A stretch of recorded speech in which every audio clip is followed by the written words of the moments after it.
naibalik ko ang deleted Facebook account. What's up guys? Welcome to Smart Tutorial Sub. And for today's tutorial ay tuturuan kayo kung paano ibalik or i-recover ang deleted Facebook account this 2025. Ito ang new way. Pero bago tayo magsimula ay huwag kalimutang pindutin ang like, share, and subscribe.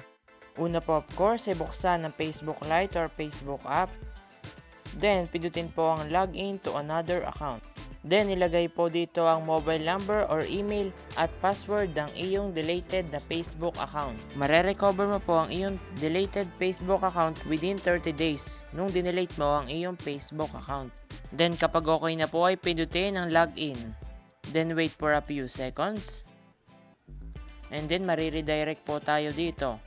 Para po ma-recover yung deleted na Facebook account ay pindutin ang yes, continue to Facebook. Then wait for a few seconds. And yan, na-recover na po ang deleted Facebook account at ganyan lang po siya kadali. Thank you for watching at kung nakatulong sa iyo ang tutorial na ito ay tulungan mo naman ako. Pindutin mo ang like, share, and subscribe at panoorin ang next tutorial. Thank you!